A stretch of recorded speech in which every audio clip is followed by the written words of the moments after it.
Hola, somos el equipo 2 y vamos a hablar sobre el caso de la Universidad de Harvard del estado de Carolina del Sur en el intervalo de tiempo de 1990 a 1998. En mayo de 1998, finalmente se ganó la larga y enérgica batalla de Richard Ekstrom para invertir el dinero de las pensiones estatales de Carolina del Sur en el mercado de valores. En ese momento, Carolina del Sur era el único estado de la nación que no permitía la inversión de fondos de pensiones en los mercados de valores. Una vez que la legislatura estatal derogó la prohibición contra la compra de acciones, la siguiente tarea difícil fue elegir una nueva política de inversión. La nueva ley permitiría que hasta el 40% de cartera de 17.5 mil millones se invirtiera en valores de renta variable de Estados Unidos.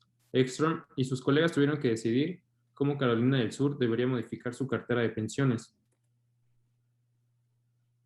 Había muchas razones para creer que la culpa recaería directamente sobre Richard Ekstrom. A finales del siglo XIX, Carolina del Sur prohibió la inversión de dinero estatal en valores de renta variable, después de que el Estado se viera afectado por una serie de transacciones fraudulentas en acciones de ferrocarriles locales.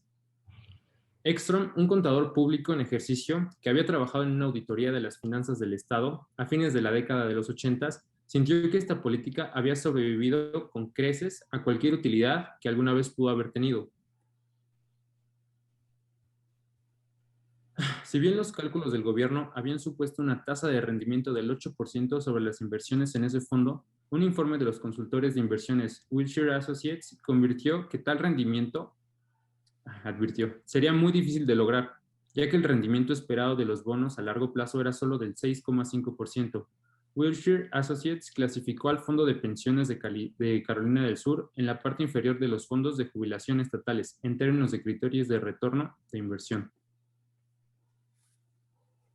Los rendimientos estaban tan por debajo de la tasa supuesta que el pasivo no financiado del fondo de pensiones había aumentado en un 120% durante el periodo, por lo que se buscó realizar un análisis de un portafolio de inversiones del 90 al 98 y cómo afectó en estos periodos la toma de decisiones del gobierno. Por lo que nosotros comenzamos a analizar un portafolio de inversión de acuerdo al caso de Carolina del Sur, por lo que buscamos más que nada buscar un acuerdo en los ingresos recabados en un periodo de tiempo para que la persona sea capaz de invertir en acciones y en este caso en 5 acciones que elegimos nosotros, que fue Coca-Cola, Boeing, American Express, entre otras.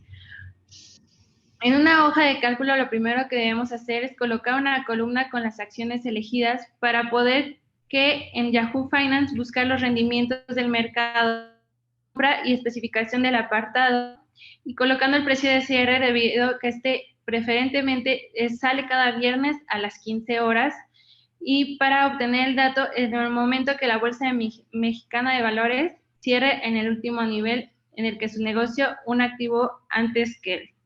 Activo antes que él.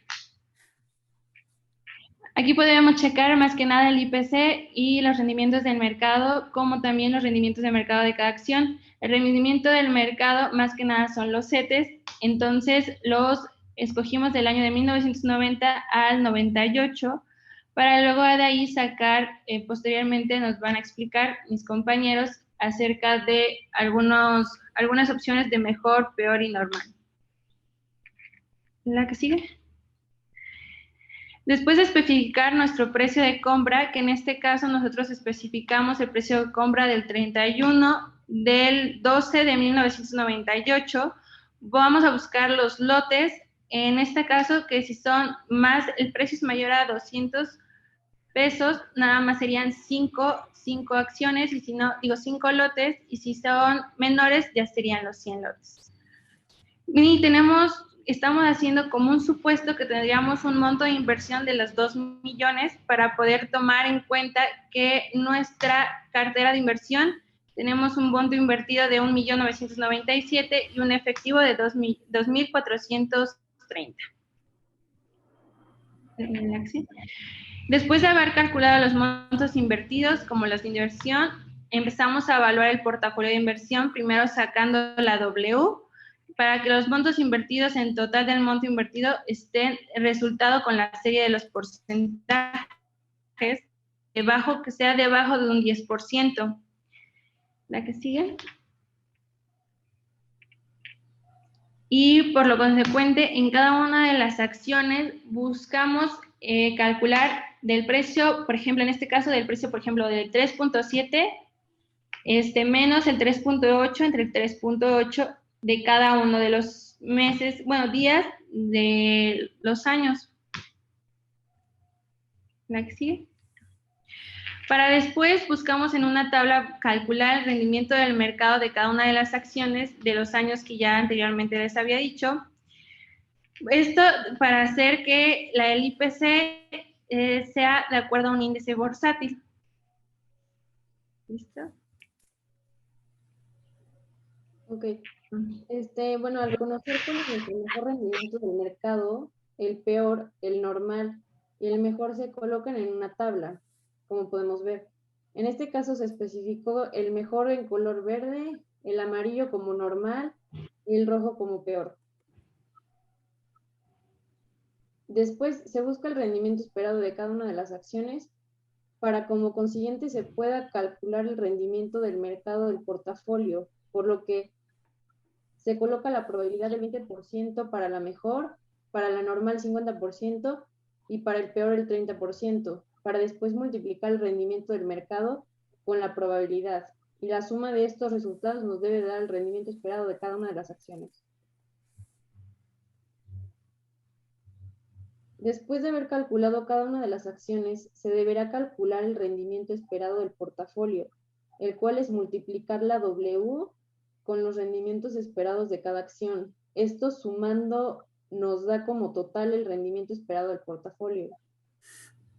A continuación, ya conociendo el rendimiento esperado del portafolio, como de las acciones, se deberá proceder a buscar la desviación estándar del portafolio, por lo que se necesita como primer paso sacar la desviación estándar de cada una de las acciones. Por lo tanto, el primer paso sería la resta del rendimiento del mercado en su mejor, peor y normal caso, como el rendimiento esperado total. Para después, como segundo paso, el resultado del primer paso sea elevado al cuadrado y el tercer paso sería que se multiplique la probabilidad por el segundo paso. Para esto, darnos la suma de los resultados que nos daría la desviación estándar. La desviación estándar de las acciones de manera gráfica aquí se podría observar y con esta recta podríamos saber desde el alfa hasta la beta de cada una de las acciones y cómo se comportaron en el periodo de 1990 a 1998. Aquí tenemos las acciones de Coca-Cola, Boeing, Chevron, American Express y AT&T, que fueron las 5 acciones que seleccionamos del portafolio de Carolina del Norte para ver cómo se comportarían. Para encontrar la desviación estándar del portafolio, debemos proseguir ya obtenidas las desviaciones estándar de cada una de las acciones. El primer paso sería elevar al cuadrado cada una de las Ws obtenidas. Para como segundo paso, elevar al cuadrado las desviaciones estándar de las acciones. Como tercer paso, se multiplicarían tanto como el primer paso como el segundo. Como cuarto paso, es un poco más complicado, ya que podemos jugar un poco con las posibilidades de las acciones. Esto sería para obtener en sí el coeficiente de correlación de cada una de ellas y cómo se comportarían a través del portafolio. Ya obtenido este coeficiente de correlación, de acuerdo a cada una de las combinaciones o supuestos, para después sumarlo y poder sacar la variancia del portafolio. Y después de calcular esta raíz, nos daría como resultado la desviación estándar del portafolio. Y bueno, eso es todo. Muchas gracias. Bien. Son los 10 minutos exactos. Bueno, ¿Sí? Está súper bien, está perfecto. Va. A ver, nada más le doy de tener grabación. Sí. Vale. Ya. A continuación, ya conociendo el rendimiento esperado del portafolio, así como de las acciones, se deberá proceder a buscar la desviación estándar del portafolio. Para lo que necesitaremos, como primer paso, sacar la desviación estándar de cada una de las acciones. Por lo tanto, el primer paso sería la resta del rendimiento de mercado, en su mejor, peor y normal caso, con el rendimiento esperado total. Para después, como segundo paso, el resultado del primer paso se elevaría al cuadrado. Después, como tercer paso, se multiplicaría la probabilidad con el segundo paso, para que la suma de estos resultados nos dé así la desviación estándar. Aquí están las desviaciones estándar de las acciones de manera gráfica, en las cuales podemos ver cómo se comporta desde la década de 1990 hasta el 98, y podemos observar tanto su alfa como su beta en la recta que se ajusta a ellas, y aquí podemos verlas de manera gráfica. Ahora, para encontrar la desviación estándar del portafolio, debemos proseguir con las desviaciones ya obtenidas de cada una de las acciones, y el primer paso sería elevarlas al cuadrado con respecto a cada una de las Ws. Para como segundo paso, se eleva al cuadrado las desviaciones estándar de las acciones. Como tercer paso, se multiplicaría tanto como el primer paso por el segundo, y el cuarto paso sería un poco más complicado, ya que debemos jugar con las posibilidades y debemos obtener el coeficiente de correlación de cada una de ellas. Ya obtenido este coeficiente de correlación, de acuerdo a cada una de las combinaciones o supuestos, después lo sumaríamos para sacar la varianza del portafolio, y después de esa suma se le sacaría la raíz cuadrada para obtener como resultado la desviación del portafolio. También se compararon las betas del portafolio esperadas de cada acción para poder conocer cuál acción está subvaluada y cuál está sobrevalorada.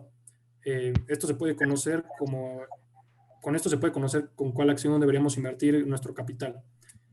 Para ello, seguir con una búsqueda de la beta del portafolio, se multiplican las betas por W de cada una de las acciones para que la suma de este dé como resultado la beta del portafolio. Gracias.